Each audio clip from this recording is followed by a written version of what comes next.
So, welcome everyone. My name is John Krupsak. I'm the moderator for the CCSN Research to Practice Clinic series. My background is I'm currently a professor of engineering at Hope College, but I was previously the one of the co-lead program officers at the National Science Foundation for the STEM program, and been working with the CCSN to help build the community. I also had some experience while at NSF and ATE.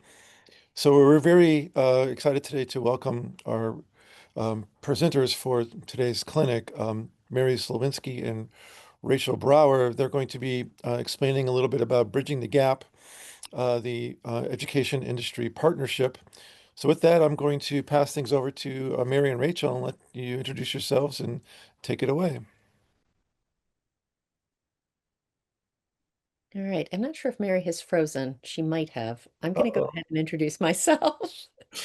If we haven't met before, my name is Awesome. Rachel Bauer. As John mentioned, yep, she's gone. Hopefully she'll come back. I can open the slides up in a minute if she doesn't come back because she sent them to me. We were smart about that. We've learned. Yay. Plan Um, B. All right. yeah, so if you, for those of you who aren't as familiar, with ATE, I just want to give you a tiny bit of information about it to just set the context. AT stands for Advanced Technological Education, and it, like STEM, is an NSF program, a funding stream at the National Science Foundation, and it really represents NSF's commitment to 2-year applied STEM education, educating the technical workforce, the skilled technical workforce in the US. And it provides funding for program development and program improvement at primarily 2-year institutions. I've been involved with ATE for far too many years to admit, and have gotten funding for a variety of things, including what Mary and I are going to be talking with you all today, which is the Working Partners Research Project, which then morphed into the Working Partners Workshops Project. I'm also the principal investigator on something called AT Central, which acts as the information hub for the AT community. And Mary is back. Back. No, that's an Back odd thing that I hasn't was happened. like, oh God. Thank goodness you sent me that Although we slide. exchanged the slide deck, so We she has did. All's well. a deck I as could have well. done it. So I'm just glad I don't have to. I am on a So, mobile hotspot, so we'll see how this goes. all right. So I will turn things over to Mary, and then I'm going to open those slides up just to be on the safe side behind the scenes. Mary. Okay, I'll go ahead and I'll open mine now, Rach, and then you have Okay. yours lined up in case I disappear again. Yes. Oh, that would be really, that was interesting. I'm like, they all just froze. Why? Why? All right, can everyone see that though? That's the question. Okay, good. We're off and running. All right, you guys got through this part already, I think, yeah. Um, and that was Rachel did her introduction, I'll do mine. I am out of Bellevue College in Seattle, just outside of Seattle, Washington. Um, I have been I was the co-PI on the first project that we'll talk about. Rachel was the PI. We flipped the other direction on the next project. So I was PI for Working Partners workshops. My background is actually not in STEM, it's in digital media arts. So there you go. However, my scholarship from master's and PhD both were in learning science. So that's kind of where I started to intersect more directly with the NSF ATE program. Rach, did you mention about ATE? I assume you did. Yes, I did. Oh, I thank did you. talk a little All bit right. what AT is, a little broad overview. All right, so basically we set together a bit of an agenda. And again, because we're not a large group, we really encourage anyone to post up questions in the chat, or we're used to people raising their hands and saying, hey, wait, what was that? And we're okay with that. Both Rachel and I are adept at handling those kind of interruptions. So we feel that you can't interrupt us or Yeah. slow down as We're often. just informal presenters generally, so we like the back and forth. So feel free to raise your hand and And we've done Humble this a question. lot, Yeah, we do. so don't mind us if we get a little like folksy or Rachel says, Silly or yeah. speed it up, we're running out of time. That often happens as well. All right, so the agenda that we laid out, and we're open again to anything that anyone wants to bring up or ask about more. Thought we'd start just first with kind of a quick, why are we even looking at education industry partnerships? Fairly obvious, but we figured it's a good grounding place to begin. Then we'll talk about the targeted research project that we did. That was 2015, I believe we were funded for that. That sounds about right, Rach, doesn't it? Yeah, something like that. Yeah. And then the subsequent working partners workshops that followed, we'll go into that. And then open it up for questions and answers. We have other things that we didn't put on the slide, so if we run and we have a lot of time, we can just, believe me, we can talk about it till the cows come home, as they say. So kicking off, why educator industry partnerships? Why the focus on that? So when you start to look at the data that's out there, of course, and I think this is not going to be unfamiliar to anyone, but I found this to be kind of an interesting little stat that in the STEM workforce, which is, I think they said 43% of the labor force now, 52% of those workers do not have a bachelor's degree. So they aren't going through the traditional 4-year master's, a lot of those folks are less than a bachelor's. And a lot of those come from, of course, they get prepared to go into those workforce by the community and technical colleges. Um, and when you're in that environment, whether you're in a community technical college or not, industry input's kind of necessary, right? Industry input, feedback. This is the only way really that the workforce programs can actually remain relevant, can continue to be aligned with workforce demand because it shifts and changes all the time. Um, Different technologies come in, different emphasis comes in, different funding, different markets open, things shift. And of course, you need that industry input to be able to keep your program, relevant. And the way that those are usually done is through industry education partnerships. A lot of times we think about the advisory board, but we'll talk more about models in just a bit. But that's sustained strategic partnerships. That is the kind of the holy grail of trying to have that input that'll help you shape and keep those programs vital and relevant. So that's our why slide. Of course, there are many other reasons as well, but we figured that kind of like sums it up in a bit of a nutshell, just in case anyone wondered. So we're going to jump into the working partners overview. We began as an ATE, NSF ATE targeted research project. Back when they did targeted research projects, they don't call them that anymore, but they used to. Our goals were to identify, analyze, and disseminate successful industry education partnership practices across the ATE community. So our population for our research was all within the ATE community. That was the A to Z that we went after. Our methodology, mixed methods, surveys, interviews, focus groups. We did some mini case studies. We worked with the community very, very directly and frequently and deeply. So there were a lot of touch points. That was of course, that's what we were looking at. We needed them to tell us. So we went after it in different ways to cross that up. And I So think I just wanted to say too that one of the things that was fascinating to us when we started this work is there was almost nothing in the literature base about right. industry partners and community college. Maybe you were going to bring this up as you talked about this, Mary, but Thank you. I think it was disturbing how little was out there. There was some stuff in the literature base about university industry partners with R1s or universities, but literally there was nothing out there. And that was part of the motivating rationale when we wrote the research project was that this is an area that just has not been looked at much at all. At all. So yeah, it was crazy. It's so true. I mean, on that grant, that proposal, I remember I was like, can we keep quoting this one source? I mean, how Yeah. many times can we put, Louis source one more time, it Yeah, was there was like, just nothing. yeah. Yeah. So that was a, great fodder for us. It was like, okay, well, this must be, let's go. Wide open. Yeah. So the first thing that we started out to do was look and see if there were models and if they, what models there might be, and then start to look at what those actually were. So we began by casting a really wide net. We used focus groups. We worked with the PIs, and ended up with it was more than 40 examples. Everybody was sort of brainstorming the different ways that they worked with industry. So that's how we began.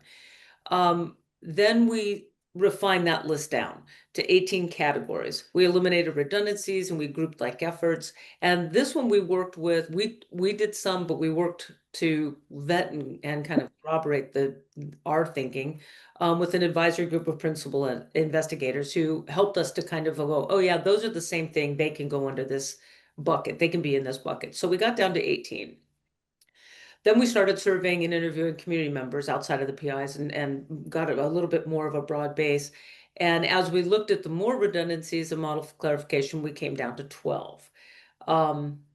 So at that point, we were fairly satisfied, but still had this one niggly issue. So we added some survey items. We were fortunate to be able to work with with Evaluate, who manages the annual PI survey, which is a wonderful thing to do if you're doing research because it's a pretty much a required response is required as a part of your funding. So unlike most response rates, we had an extremely high response rate. We were able to get a very nice set of data each time we went back, and we went back multiple times through the PI survey. In this case, we went in and we added survey items, and just a fun fact, I guess, Rach, I just feel like I need to like take a moment to say, we went from 12 to 8 pretty with really one stroke of the pen, if you would say, after we found the data, because at that point we determined that what people were calling various things in terms of workplace-based learning really was all over the map. I mean, some people were called apprenticeships, registered apprenticeships, true Department of Labor, registered apprenticeships were one classification that was concrete. But after that, cat was out of the bag. I mean, we had one interview, we were talking, remember that one, Rach, where we were talking to someone and they literally said, well, when we do our internships, blah, blah, blah, blah. And we're like, okay. And then we're talking, somewhere, and I go, well, I mean, with the apprenticeships, with the apprentices, and we're like, okay, hold up. Do you have an apprenticeship program too? Oh, we just call it all whatever. We were like, oh, okay. Yeah, they Now, were using those interestingly, terms what completely interchangeably. Yeah. interchangeably. And we realized that having a separate model for the different types of workplace-based learning was not going to be something that would be, it just wasn't, It'd be it was difficult. solid. Actually, what came from that, we did a paper with Evaluate around that. It's called What's in a Name? It just got published, I think, in not the last, but the second to last JATE, Journal for ATE, around a subsequent small study that we did to determine what are these various names and how are they used? And that pretty much confirmed exactly what we had found during this first research, was that it's really all over the map what institutions and what individuals term the various types of workplace-based learning. So that took us from 12 to 8. We made an umbrella for workplace-based learning and did not go any further into defining which of those were what kind and all of that. Then we went and we started doing definitions. We wanted to have some definitions that could I be used to identify these models. That was a long process. We vetted those definitions first with, again, a group of PIs, then we put them out and had surveyed the community as a whole and got those definitions locked down. So in the end, we had 8 partnership models. Advisory board or advisory committee, fairly well known, number 1 in terms of frequency. Curricular development and review. If you have heard of the BUILT model, they combine those two. In this case, we broke them out because if you're doing something like a DACUM, designing a curriculum focus group, or that doesn't always happen with the advisory board, so we kept those separate. Faculty professional development, this is where industry supports either they have extra seats, training seats that they give training over to your faculty, or perhaps they bring them in to do a job shadow, etc. It's the way that faculty interact with industry to up their professional skills. Incubation entrepreneurship, kind of, it's one of the tiny ones. And a lot of that you would see in like maker spaces where you'd have industry working with students to flesh out their ideas and kind of think big, that kind of thing. Instructional support, that can range from a guided tour, industry partner gives a guided tour of their plant or their lab or what have you. It could range all the way to them taking an adjunct status and being an adjunct teacher for you.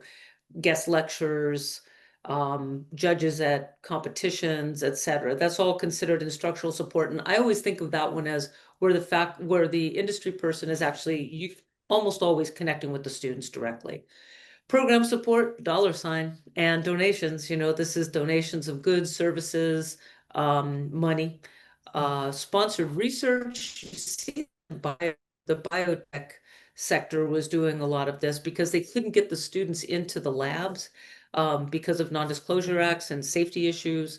So they would take back burner R&D projects, back burner research and development projects that they weren't going to get to, and have the students work on them in the campus-based labs. They would oversee them, instruct them, but they would actually be doing true research. It would be research that they were actually doing for that professional entity. And then the umbrella, workplace-based learning, which we think of as internships, apprenticeships, student job shadows, just that whole concept of when a student goes to a workplace and learns. And potentially it can be as evolved as a split between a factory floor and classroom where they're doing 3 days a week in the factory and 2 days in campus. It could be as informal as a one-off where they go and they follow somebody around for half a day to see what they do in the job. So those are the models. Those were our models that came out of all of that research. So then we had the models. So the next step was, of course, analyzing and disseminating, what the practices were. And for that one, we went after challenges, impacts, and implementation strategies. Implementation strategies, of course, being more or less the best practices piece, but we wanted to see and we looked at this by model. So we were able to really isolate when we talked, interviewed, and surveyed. We were able to get very into the weeds with, what's the challenge of an advisory board versus what's the challenge of program support. That's very different. It's a very different kind of relationship with the partner, and it brings its own kind of challenges and different kinds of impacts. And then we brought best practices. So this one again, survey, PI interviews, and we collected, we analyzed, we grouped, and then we started looking for how frequently these were mentioned and started to look at what the big ones were. And we ended up disseminating those results, presentations, webinars, conferences. We made this handout, which has been to every conference I've been to since we made it. But oftentimes a very helpful tool. I know that this particular handout, which has the implementation tips, it's the top 3 challenges, the top 3 impacts, the top 3 implementation strategies for each model. I know that there's been a lot of folks have come back and just, of course, anecdotally said that this was a super helpful tool for them as they move forward. So that was that part of it. And then another thing that we found was, as we were going through this, and we knew this actually going into the targeted research, but it was a secondary kind of level, but it came up, was that there weren't really, again, like Rachel mentioned, there wasn't a lot of data about community college, educator industry partnerships or workforce programs in the community colleges and how they were working with industry and employers. But then there was also a real lack of a lack of partnership evaluation processes or tools. No one knew how to really measure their involvement of their partners. They didn't know really what metrics they should be using. There was really no overall type of tool or something to be used. So along with the Rux group, we developed an initial partnership rubric, and that's what we called it at first. It became the partnership dashboard, which is another story. If we have time, we can talk about that. That's ongoing still. But the idea was to assess and quantify how these partners are working with this education program. This is one of the handouts that we handed out early on in that process. So, and again, this is one that's ongoing. So if we have time, we can talk about that a little bit more. Those were kind of our key outcomes towards the end of the research. But we found something else, and this was surprising. We did not expect to see this.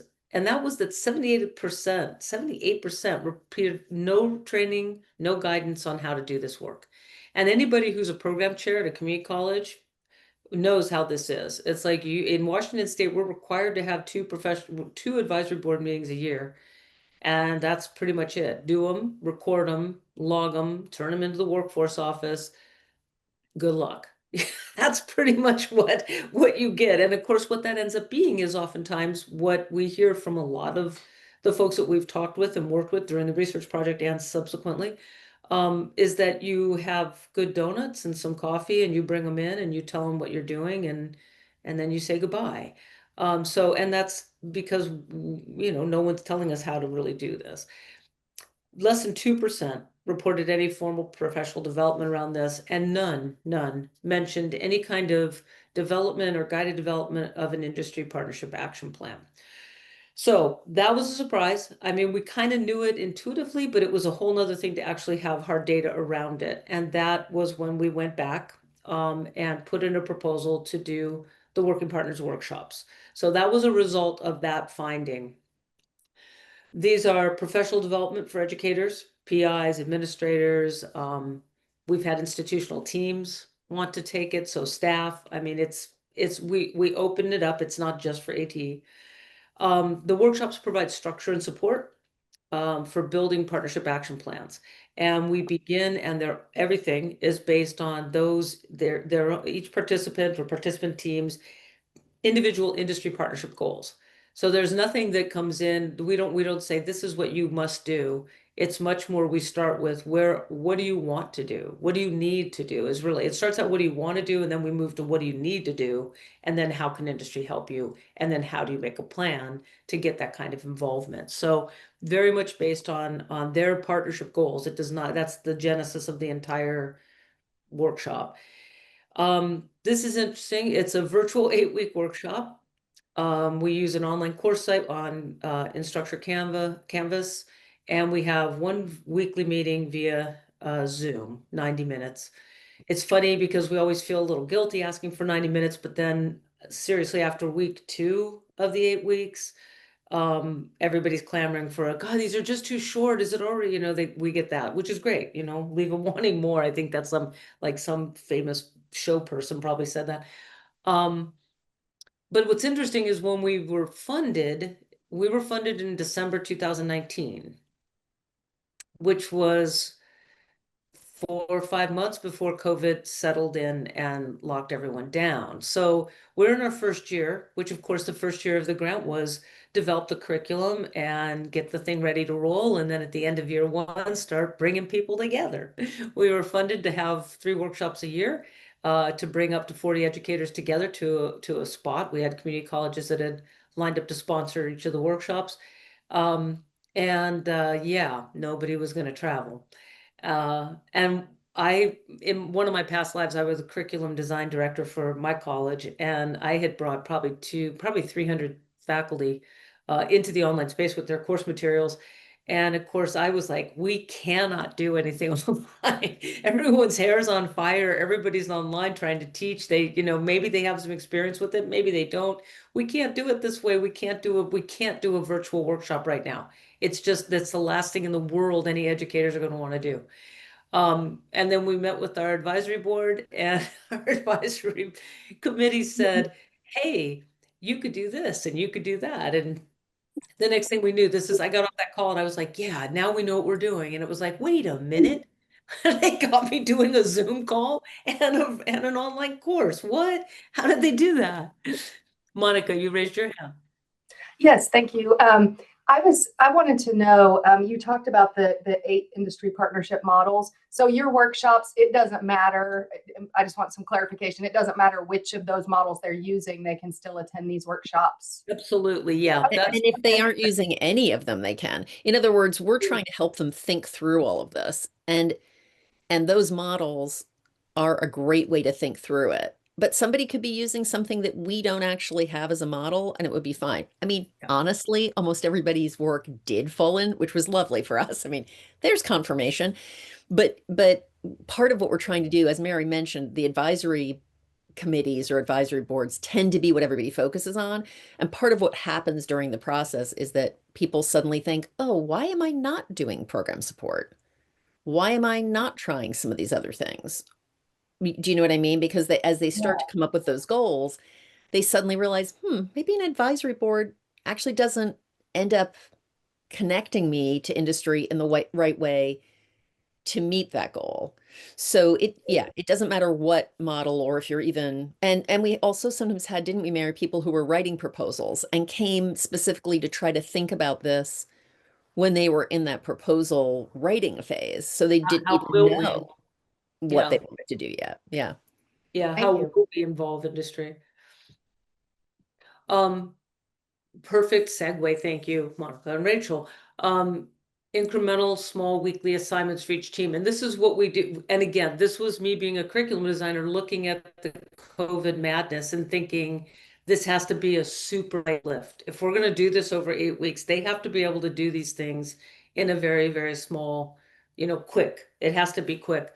And what Rachel just referenced is one of the things that we do. We have them set their goals up. We have them move them into SMART goals so that they're measurable and very concise. And then we map them across the models. Which of these models might help you to meet this?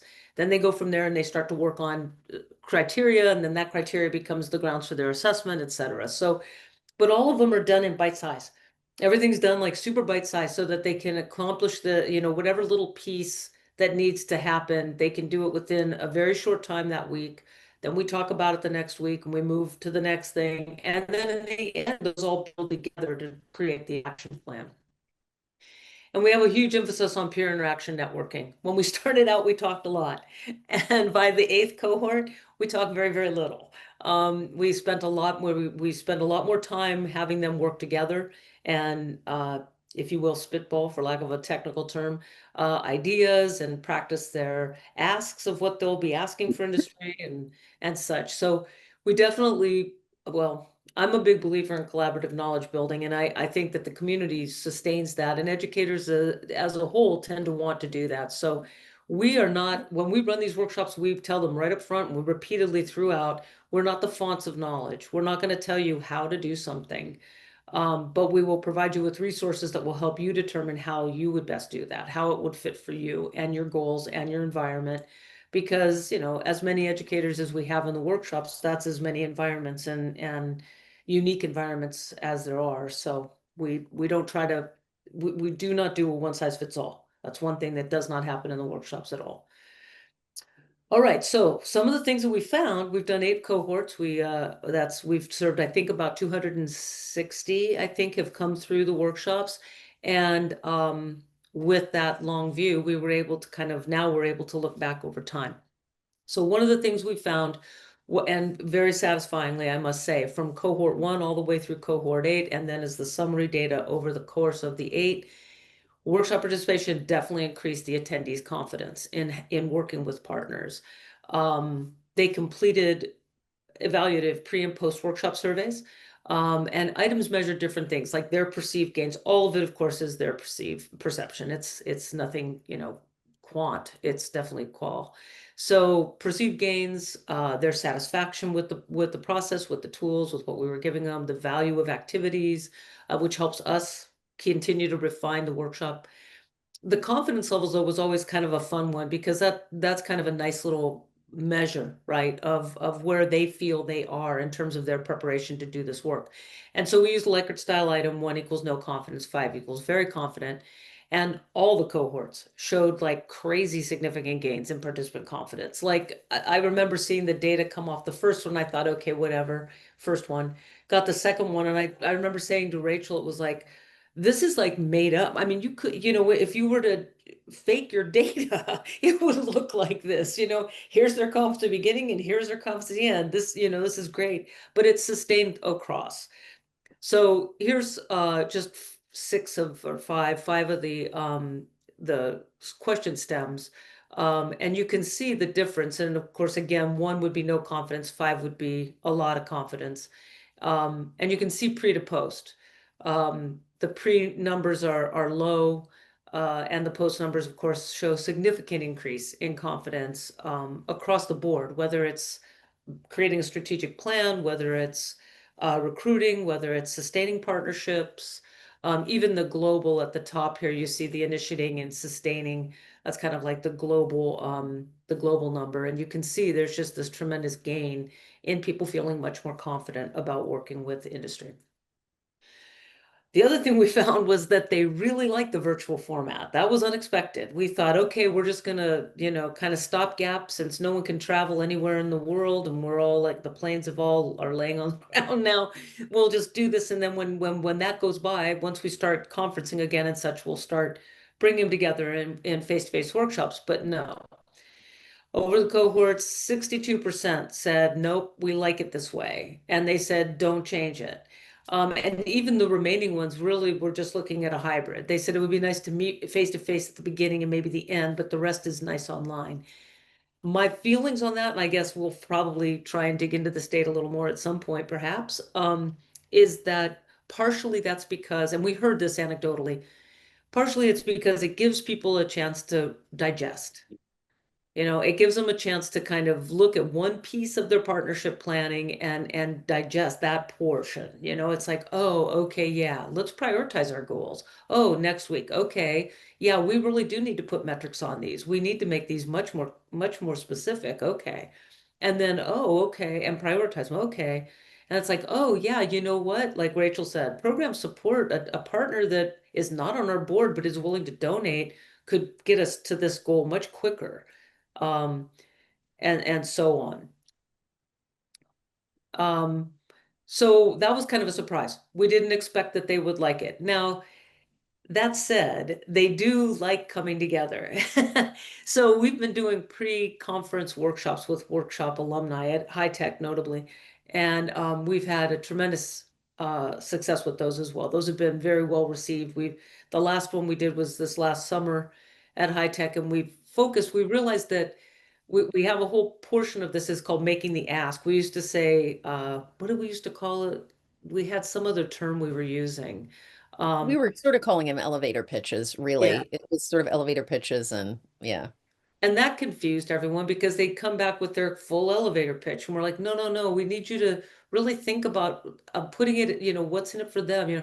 It took a while, but we finally got that worked out. So what we ended up doing that workshop, it was a bit of a jump into the dark. I was a little nervous about it, 3 hours.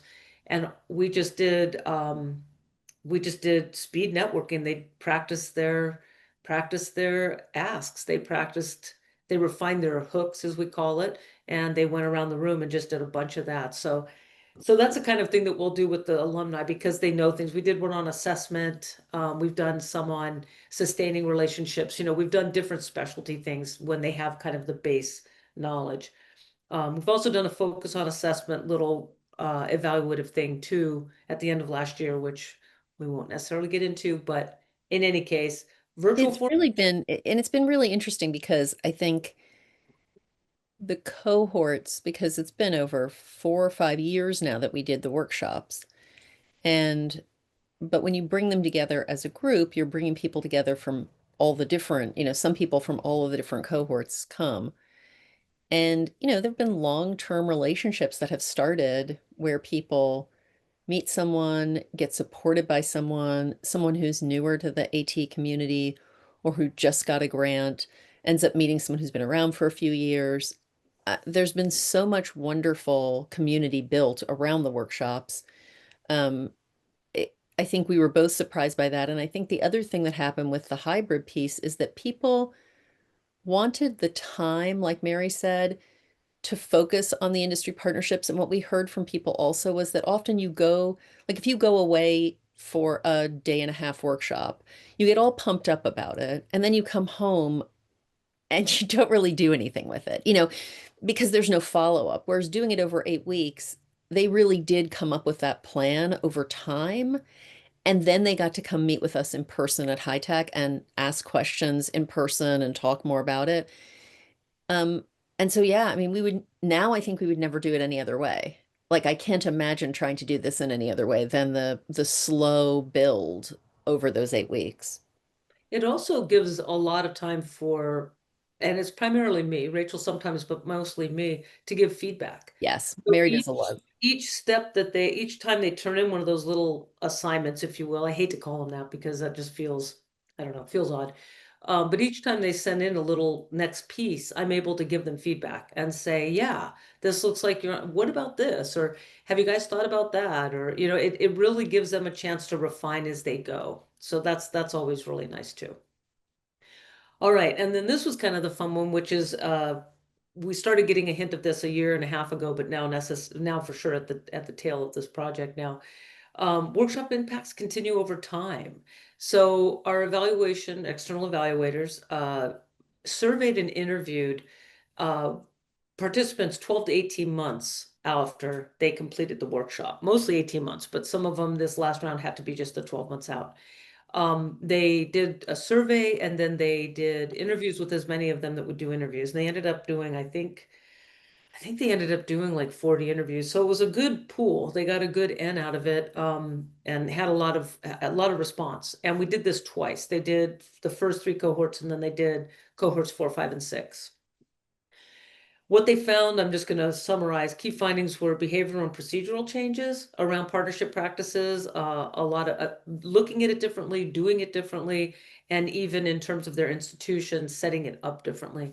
And then sustained post-workshop confidence levels. So those confidence levels that we saw in the immediate post actually stayed in place. They didn't necessarily waver over time. So here's one of the examples of the workshop participation impacts. And this is a quote from our evaluation team. Nearly 60% of the post workshop response, we called it post workshop, don't mind us, survey response and reported that their participation contributed greatly to their success. Now, remember, these are folks that have finished. They've been 18 months out. And there's the actual data that they pulled from that survey of folks that had completed 12 to 18 months out. And again, this was 2 surveys and then they combined the data. We're humbled by this. I mean, yes, we're doing an okay job, but it's humbling to look and actually see how much help these workshops have been to these educators in their efforts. And again, we'll take some credit, but again, I think it's the cohort and it's the community around it. There's so much sharing that happens between them, that while yes, we created that and we give them the resources and the process, I think there's also a lot to be said for the community that's built around it as well. But still, you see a data like that and you're like, wow, okay, we must be doing something right. So that is kind of the end of our slides. Finally, Rach, did you have anything else you wanted to add? Well, I just got a question in chat about who are the different types of programs or people who attended the workshops, and I put it in chat, but just to bring it up again. So, these were Stop sharing. primarily educators from STEM, applied STEM programs at 2-year, because again, really most of our folks were ATE grantees. Now, that isn't to say we didn't have other people who joined. Sometimes we would get evaluators who were very interested, or we would get people from like a professional association, or occasionally even an industry partner who wanted to take it. So hopefully that answers, Sally. If you have any other questions, happy to answer them. Yeah, we have a question too, Elizabeth. Hi. Hey. Hi. Hi, good to see everyone. I'm wondering, did any of the people have any crossover with STEM? Like, were they using their ATE and in combination with an STEM grant? And like, did you hear anything about STEM or what people might be doing? Well, I mean, with I'm STEM? sure there were people who've had STEM. Unfortunately, it would just have been something that we wouldn't have asked. Do you know what I mean? I mean, Yeah. lots of people from ATE do apply for and get STEM funding, Yeah. but it didn't come up in that context that I remember. Mary, do you ever Yeah. remember getting I into don't an either. STEM? Yeah. Yeah. I'm just thinking about, I'm working with Everett Community. I put in the chat, I'm working with a couple different community colleges right now, but one, Everett does have an STEM, and they've been trying to do field trips and also like to, industry field trips for their STEM students, and also set up like mentor relationships with people in industry and alumni in particular who might be in industry. But it's been tough going because they don't have it is sort of just like by chance, right? I Right. happen to know somebody who works at this company and they'll let us come for a field trip. Right. I happen to know, this person transferred a few years ago. Now they have a job here, based on like LinkedIn or An whatever. alumni or Yeah. for some reason. But it seems like, I mean, so I'm actually their evaluator, and one of my recommendations for them was to try and be more systematic about their connections and their partnerships with industry. So I'm thinking that there might be some crossover even into the STEM Yeah, community. I mean, it's funny, Mary and I never really even thought, which is interesting, to reach out because Mary just wrote the next proposal and it went in. So we're kind of in a holding pattern this year, waiting Yeah. to get more funding.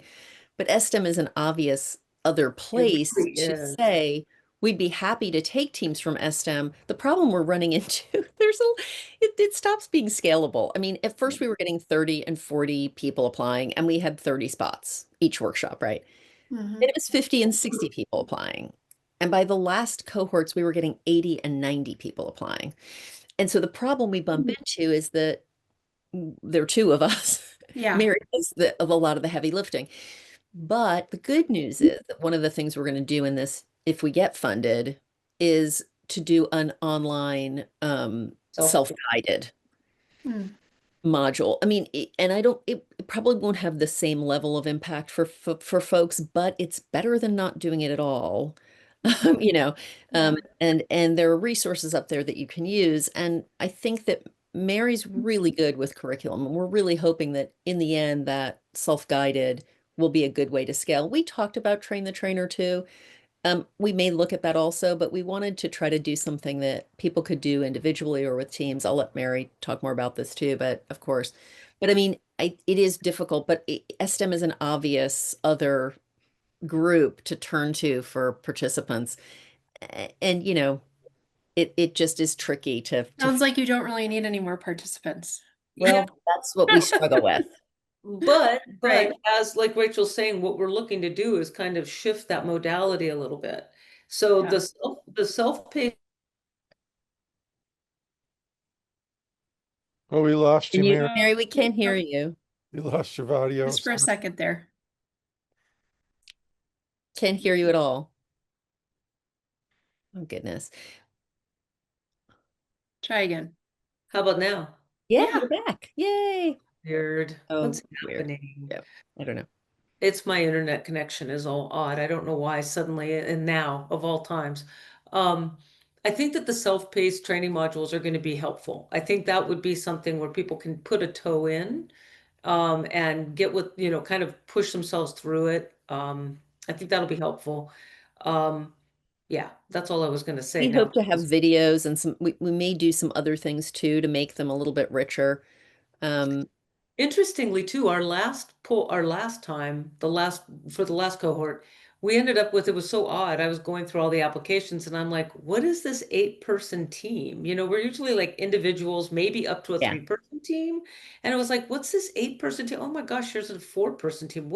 What's happening? And they were VPs, deans, assistant pro. We're like, what's happening?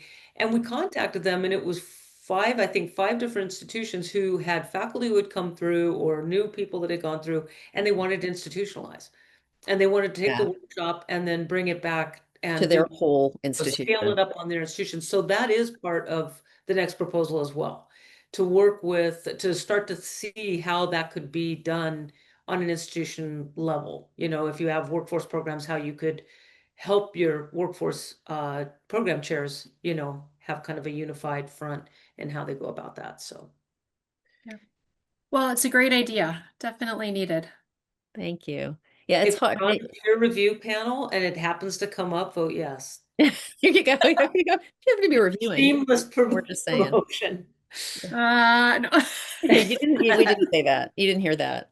It didn't. Oh, We didn't. dang, it's I recorded. won't give you any sort of signal that There I you go. Was there another question I thought maybe? Somebody just asked us about train the trainers too. Okay. Yeah. We will definitely look at, I mean, that's something we've talked about. It starts to get a little tricky, as another, and yet as being another component. It's hard when it's hard when you write a proposal and it's successful, and then you want to do a follow-up. And of course, NSF won't let you just do the same thing over. You have to invent all these new things, but you're still trying to do the old things. And they're, you know, we deal with it all the time. I'm sure others do too. It's sort of a frustrating situation. Um, Maybe I can throw a question in there. I'm curious how you think about the approach for kind of non-credit programs versus the credit-bearing programs, which tend to be the focus of ATE. But I'm wondering, obviously as you're, doing this work, I'm sure those issues kind of come together. I'm just curious how you think about that, and maybe also are there different approaches that you even see across the two areas of many colleges, or do you see sort of a unifying strategy in your work? Do you mean across the different fields? No, across Or just non-credit across and non? credit. Yeah. It doesn't really come up that much, to be honest. It's not something that I mean, I think people are doing both, but I don't notice any shift if someone's doing like you know, a certification, like a cert program compared to a degree program. Do you, Mary? I mean, I know people talk No, about no. it, but we don't, because it's the focus is really the industry partnership, and they have a grant for the most part. There are goals in the grant that they're trying to meet, and whether it's for Or a program, right I or mean, program. sometimes Yeah, we've had folks that aren't grant-based that that's are, trying to get their program more involved with their industry locally or what have you. I think the beauty of it is that it is, I say it's technology agnostic, it's discipline agnostic. I think it would definitely, the model, at least the way that we guide people through, would really be credit or non-credit bearing agnostic as well. yeah. Because really they bring their goals, and whether that's I want my IT program at, my little rural community college to have more industry partners, or a national ATE center, that comes in and says we need to get more industry involved in what we're doing. It all ends up the same, because then they take those goals. It's like, okay, identify, we have them do a messy master list. Get all the objectives, all the goals that you can find, the ones that you had in your grant, the ones that your college has put on you, the ones that, or whatever your goals are, bring them all, bring them all. And then now let's prioritize them. And now let's make them what we call SMART goals, which, specific, measurable, I mean, etc. We get them time-based, we get them to rewrite those so that they have metrics built in. So if it's a credit bearing or not credit bearing, it's the same game, right? They're still doing the same thing. They're still going in and saying, what goals do we have? What are our top five? What are our top whatever? And then we crosswalk them through the models. And that's, like Rachel had mentioned earlier, that's where it's really kind of, I think that's where we see the first really big aha moments, where people go, whoa, wait a minute. We never thought about that. I never thought that we could, actually, we want to have students be exposed to more, more real work environment. We've always thought about internships, but holy cow, we can have, instructional support. We can actually have that be a model. And we really bring home to people repeatedly that, an industry partner doesn't have to be on your advisory board to still be an industry partner, right? They don't have to be. They can do other things for you. There may be someone in your community who's fantastic, who you could totally use, or would want to come in and just be a judge, right? That's all they're going to want to do. That's all the time they have in their life. That's all they'll do is quarterly or twice a year, they'll come in and they'll sit on a panel and judge, capstone projects. Great.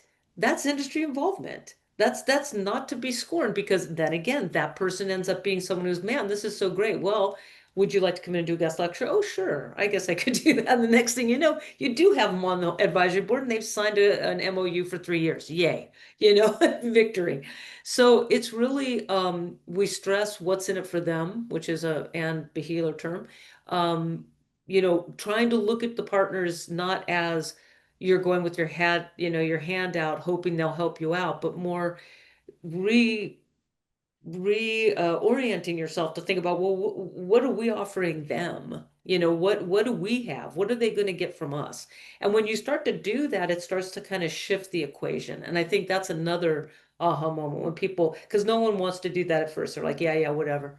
But then as they start to work through the steps, they're like, yeah, actually we are providing a service and we are doing this. And they start to think about the industry partners or industry people that have been involved and how much they get from it. And they're like, hey, yeah, wait a second. let's look at it a little Hey, different way. Mary, this is a good segue. Monica put in, I'm hosting my first build on Thursday. We are at the KSA and T voting stage. Were Awesome. there any key strategies across models that emerged as especially significant to partnership success? I would say probably, I'm thinking of a couple. One that comes to mind immediately is making sure that they know that you heard them. I think that that's a really key piece, because sometimes in our rush, we don't necessarily make sure that we circle back and say, here's how we applied what you shared with us. Also, here's why we couldn't apply That's what I was what just you going to say. shared with Right. us. Those are both really critical, because it builds that trust, that they're not just, singing in the wind or whatever, not being heard. Um, what would be another one? I had another one and I forgot it now. I don't know. I think that kind of what's in it for them is always good too. Just keeping in mind, trying to remember to think about, I mean, obviously you're doing a build, so it's a specific, that is a specific model to some degree Yeah. already. Um, uh, Other things that Well, might. and just, I suppose I would say this, I've done DACOMs. I'm a DACOM, certified DACOM, whatever, facilitated, right, from Ohio State. And when you're doing that kind of work with them, because that's kind of, it's sort of almost like a little kind It of is a big to me, yeah. pseudo DACOM. Um, uh, be open to them going right or left, because sometimes they will. You think you've got your KSAs and everything is moving along, and then all of a sudden some wacky thing will happen because they're there together. And so we'll say, hey, you know what they don't have on here is whatever. I've been at the room, head of the room for those, and it's all you can do not to say, no, no, I'm sorry, we need to get through the KSAs. But be sure to ballpark, put it in the parking lot, but make sure, because sometimes those generative conversations are the richest ones. They really will unearth things that you didn't anticipate hearing or seeing, and then you can take it back and keep working on that. So Yeah, I mean, I think the other thing too that's interesting is a lot of things that come up feel very common sense, but they're really critical. Like respecting people's time and following up with people and all the things that you feel like you shouldn't even have to write down, but it's surprising over and over and over again that forming those relationships with people, not just, these are long-term relationships you're building. And so following up with people, taking someone aside to have coffee with them, all of those things seem to be huge indicators for long-term successful partnerships, you know. yeah. Anyway, Elizabeth, does that help a little bit, Monica? And It does. Thank you. oh Yeah, like yeah, I said, and you it's can grab, I put a link to some of the resources too, so you can see okay. our handouts, which have a lot of the implementation strategies and things. Yeah, Elizabeth? Yeah, thinking about the teams that are wanting to come to your workshops and how Mary and I know each other is many years ago. I used to coordinate the internship program at Bellevue College Uh-huh. many, many years Okay. ago. And I tried to work really closely with faculty members, but as I am around a lot of other colleges now, I often see that there's a big split between student services kinds of functions like those you would find in a career center and faculty, and they often don't even really know each other. I'm wondering how you might advise people, or if you see faculty members trying to work with, student services kinds of career center resources like that at the college to implement their partnerships or to try and strengthen those partnerships. We encourage it. I mean, especially when you're talking about workplace-based learning, Yeah. especially about workplace-based learning, but also other entities within their college. As a matter of fact, we have one exercise where it's like, what are the different things in your college that could help you make these partnerships happen? And one of the ones that's always interesting is like institutional advancement or Mhm. the foundation, if a college has a foundation, because oftentimes they are already in contact with some of the partners that you're looking to become partners with. And it's oftentimes a good thing to check Yeah, you because don't want to go around somebody and get yourself into trouble because they've been trying to establish something with Boeing and then you go in and they're like, wait a minute, somebody from I'm having a meeting with your college next week. What's happening? Like, ooh, Yeah. easy. Yeah, and that used to happen sometimes. And I think also within STEM programs, one thing that we often hear from faculty is just how like overwhelmed they feel and how just, kind of the administrative processes of running Absolutely. a grant are so big. Yeah. That one thing that we've been thinking about with our leadership group is like how to bring in other resources, presidents, foundations, whoever, student services folks, to try and accomplish some of the goals of the grant so that it doesn't have to be just the faculty member who's, Yeah. trying to run everything. Yeah, that makes total sense. That's smart. I mean, That's ATE has a huge amount of cross-cutting sort of support built into the community. Yeah. And in part, Yes, it does. it I does. had an ATE research grant too at one point. Yeah, I mean, there's just, but a lot of other programs just, I know STEM has been working on those things, but it takes a while. I Yeah. just want to catch Sally, who raised their hand too, or her hand. Oh yeah, I just wanted to tuck onto that. So I'm with the MESA program in California. We're a STEM support program, and we focus mostly on academic and transfer support, but there's also a career preparation component built in. So it's one of the expectations that we include that in our programming. So it's anything from job shadowing to internships to setting up your LinkedIn page, growing your network, going to conferences, all that fun stuff. That's why I was really curious about who all was attending these workshops because those are the campus partners that I'm looking at. I already know that I should be working with our CTE and workforce development programs, our career center. I've been in touch with our foundation director, but who else do I need to get in touch with before I start reaching out to people? And like you said, not knowing if I'm stepping on toes or what relationships already exist, or if there are avenues that they've been wanting to grow in, is there a place that I could start so they could use me and my program needs to help leverage relationships that they've been wanting to implement? So I'm really excited about this presentation. Just thanks for Thank letting you. me come in. I'm getting all sorts of really good ideas and No, that's information. great. That's terrific to hear. I mean, I think what's funny in this day and age too, because I'm older, I mean, I remember when you could, you had to just go knock on someone's door or call them. You couldn't email. And those relationships that you created, the friendships and relationships that were built, is how you advanced things. You know what I mean? And so finding people and sitting down, like taking them out for coffee and just saying, hey, I'm doing this. I want to work with you more closely, and I want whatever we're doing to advance both of, our all of our goals. People often get extremely excited because people don't reach out enough and say, hey, I have an idea for how we could work together to help meet the goals that you're trying to do.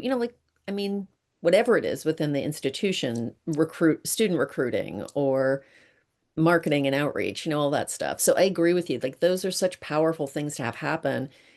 And it also gives you another human to like check in with when you need support and help, which is really nice too. Well, and I think those questions, both Sally and Elizabeth, both were talking about like institutional, like coming Yes. across your institution. But I'm thinking of the national centers when we were doing some of our work. They started looking at their partnerships as the various constituencies that they support. So Right. I think sometimes we broaden that. I mean, we think industry employer partnerships, and that's definitely what we focused on. But sometimes you can really just open that up a little bit and start thinking about it as institutional partnerships across your institution or etc. So I think keeping it open and realizing that partnerships come in a lot of different flavors. And Yeah, shapes and sizes for sure. I see we're at time. Yeah, we Yeah, are. thank you so much. We really used up the time. It's been very engaging, and thanks so much, Rachel and Mary, Yeah. for Yeah. sharing this with us. And it's been super helpful. And maybe I could get you to commit to come back next year for when we repeat the clinics and bring in like Absolutely. even more even more It's been people. lovely. This has been Yeah, we lovely. love Thank it. you so much. I love this. This is a great Yeah, me conversation too. too. Thank you, you guys, so much. Yeah. Take Thank you, care. everybody. Thanks, Take care. everyone. Yep. Take care. Bye.